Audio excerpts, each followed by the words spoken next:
Ito ang istorya serye at ito ang mga kaganapang nangyayari sa nag-iisang teleserye ng bayan, ang APJ's Parang Quiapo.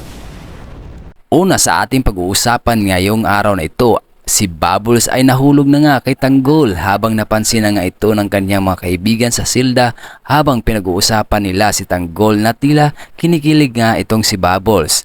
Pinayuhan naman itong si Bubbles na kanyang mga kaibigan na huwag magpadala sa pagkapul niya kay Tanggol na dapat magpa-hard to get muna itong si Bubbles. At nagpahinga na nga itong si Bubbles habang nanaginip na magkasama sila ni Tanggol sa isang kama na puno ng romansa. Ay, nakakilig naman talaga nitong eksena na ito.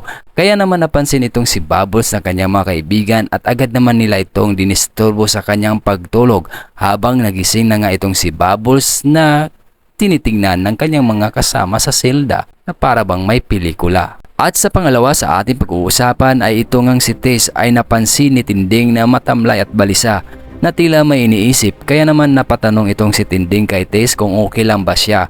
Sagot naman ni Tess sa kanya okay lang daw siya, pero itong si Tinding nakaramdam ng pag-alala kay Tess at dito na nga niya naalala na kapistahan pala ng itim na Nazareno na kung saan nagbalik ang lahat ng mapait na kahapon ni Tess sa kamay ni Ramon. Matatandaan natin na naginip itong si Tess sa mga nangyari noon sa kanya, kaya siguro wala sa mood itong si Tess sa araw na ito, kaya naman hinayaan na lang siya ni Tinding kung ano ang kanyang mga sinasabi.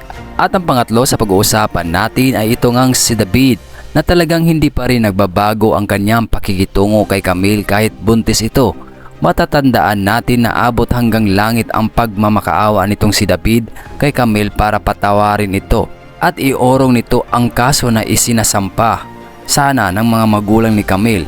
Tinawagan pala itong si David ni Olga para paghandain sa pagkikita nila ni Ramon at para na rin sabihan kung ano ang negosyo ni Ramon para handa itong si David at hindi mag-overreact sa makikita niya pagdating nila doon. At ang pang-apat sa ating pag-uusapan ay ang pag-alala ni Supremo kay Amanda na nasa hospital at bantay sarado ng mga tauhan ni General Agustos.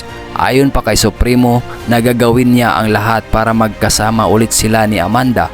Gumawa na nga sila ng plano ng pagsalakay sa hospital upang iligtas itong si Amanda. Sinimula nilang pasabugin ang sasakyan ng mga tauhan ni General Agustos upang maalarma ito at magkaroon din ng pagkakataon ang grupo ni Supremo para masagawa nila ang kanilang misyon. Habang nagkaroon din ng malaking operasyon ang mga kapulisan sa pangunguna ni Colonel na kung saan binigyan ng pahintulot ni General Agustos upang maisagawa ang bypass operasyon laban sa mga malalaking sindikato ng droga. Sa araw ng kapistahan ng Nazareno, nagkaroon sila ng pagpupulong kasama si Rigor at ang mga kasama niya para ipaalam sa kanila ang kanilang misyon. Habang ang grupo ni Tanggol ay binigyan din ni Chief Espinas ng misyon sa araw na ito upang patayin ang grupo ng Punox.